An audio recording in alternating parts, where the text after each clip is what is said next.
Beleza, minha gente? Vamos aí para a resolução de mais uma questãozinha da FAME 2019-2, prova de física, pessoal. Questão elaborada pela banca da Fundep. Bom, meninos, essa questão aqui tem uma particularidade interessante. Quando a gente vê a resolução da prova de 2021, teve 2020-1.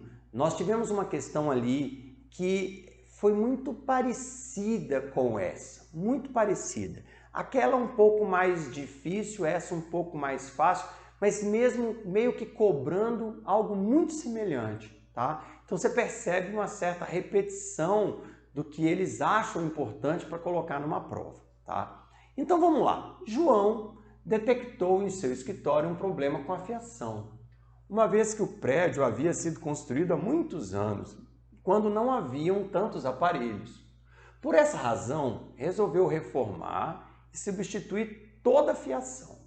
Nessa troca, João decidiu acrescentar mais algumas tomadas, utilizando os fios mais espessos, com o intuito de comprar um aparelho de ar-condicionado e uma cafeteira elétrica.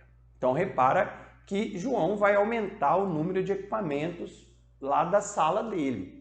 Lembra que quando nós estamos falando de um circuito residencial, os equipamentos elétricos são todos ligados em paralelo à rede, tá? Então, os equipamentos elétricos vão ser todos ligados em paralelo à rede.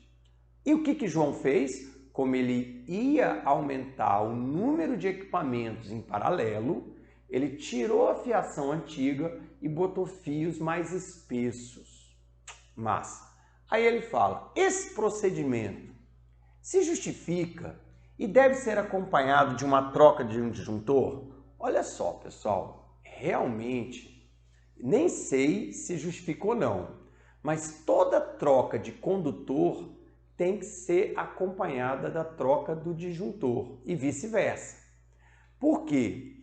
Eu determino qual será o disjuntor em função de qual a corrente máxima que aquele fio suporta. Então, se aquele fio suporta uma corrente máxima de 10 amperes, o disjuntor que protege aquele circuito tem que ter um valor de 10 amperes, tá bem? Então, a corrente máxima que o condutor suporta está diretamente ligada à corrente do disjuntor que você vai conectar naquele fio para proteger o circuito. Beleza, beleza. Então, repara que a letra A já tem alguma coisa, né, a ver. Então, esse procedimento se justifica uma vez que tais aparelhos acarretarão um aumento da resistência total. E aí é o ponto que é muito parecido com a prova de 2020-1, que quando a gente aumenta o número de resistores em paralelo, a gente diminui a resistência equivalente. Aumentar resistores em paralelo, o número de resistores em paralelo, diminui a resistência equivalente. Então essa frase está errada. Essa frase letra B está errada, tá? Depois, não se justifica. Não se justifica. E se for feito, poderá acarretar um aumento da resistência elétrica. Ô, gente, repara uma coisa. Se eu coloco fios mais espessos, a resistência do fio diminui. A gente vai provar isso daqui a pouco. Também essa frase, lei de Ohm, R igual a ρ vezes L sobre A. O A e a resistência são inversamente proporcionais. Se eu boto fio mais espesso, com maior área, menor é a resistência do fio, tá? Então a letra C estaria errada, tá? E aí, a letra D fala o seguinte, não se justifica, ao invés disso, deverá utilizar fios de maior resistividade. Olha só, peraí. A resistividade é uma característica do cobre. Se eu trocar fio grosso por fio fino de cobre, a resistividade é a mesma. A resistência é diferente, mas a resistividade é a mesma porque o fio continua sendo feito de cobre. Enquanto o fio for feito de cobre, a resistividade não muda, tá? Então, repara que a letra D também está errada. tá? Então, vamos ver se a letra A de fato está certa, porque a gente meio que já viu que a letra A é a menos esquisita, pelo contexto, tá? Bom, então vamos lá. O que acontece? Eu tenho aqui a resistência do fio, a resistência do fio. Todo exercício, pessoal, que ele vai falar de trocar o fio aí mais fino, eu vou ter que levar em consideração a resistência do fio, tá? Em alguns exercícios, a gente despreza a resistência do fio, mas quando ele vem com essa história de trocar a espessura dos fios da instalação, eu vou ter que lembrar que a resistência do fio existe, tá? Então, a resistência do fio da instalação, a resistência do fio da instalação, e aí eu botei aqui o equipamento 1, equipamento 2. Equipamento 1, equipamento 2, equipamento 3. Quanto mais equipamentos em paralelo, menor é a resistência equivalente. Aí, vamos lembrar da nossa ilustre primeira lei de Ohm. A lei de Ohm fala isso. U igual a R equivalente vezes I. U igual a R equivalente vezes I. Que U, professor? Esse U seria o U do gerador. Beleza? E esse I seria o I do gerador. Beleza? E o R equivalente, professor? O R equivalente seria a resistência do fio mais a resistência dessa associação em paralelo mais a resistência do fio. Então, o que acontece? O U é constante, não vai mexer. Mas eu disse a você que quando você bota mais equipamentos em paralelo, a resistência equivalente diminui. E aí observa matematicamente, se um produto é constante e o primeiro elemento diminui, o segundo tem que aumentar. Faz sentido, né?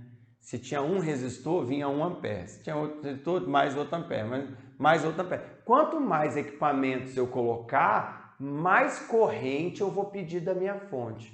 Se eu botar um equipamento, eu peço a corrente X. Se eu pedir outro equipamento, X mais Y. Mais outro X mais Y mais Z. Quanto mais equipamentos eu for colocando em paralelo, mais corrente eu vou ficar pedindo aqui da minha fonte, tá? Então, quanto maior o número de resistores em paralelo, maior é a corrente que vai sair da fonte. Aí olha só que interessante,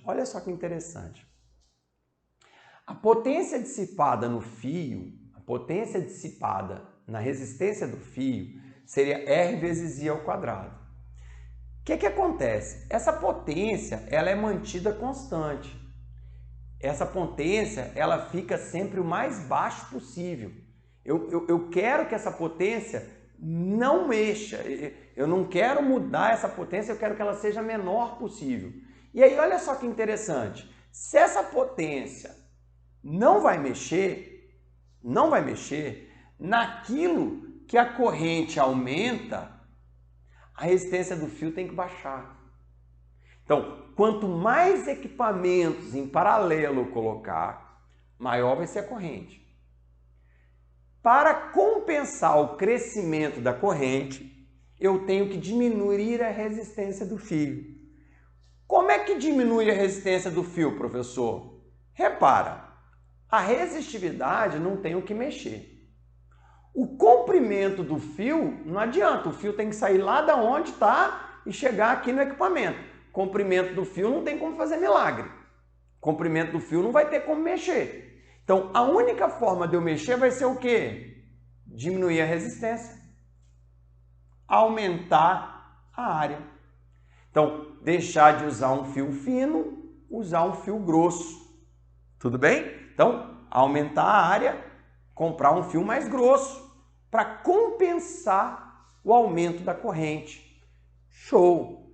Mas aí você tem que lembrar que se você aumentou a espessura do fio, porque a corrente máxima aumentou, você também tem que aumentar o disjuntor, aumentar a corrente do disjuntor.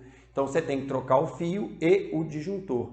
E é exatamente isso que está escrito na letra A, pessoal. Beleza? Valeu! Até a próxima!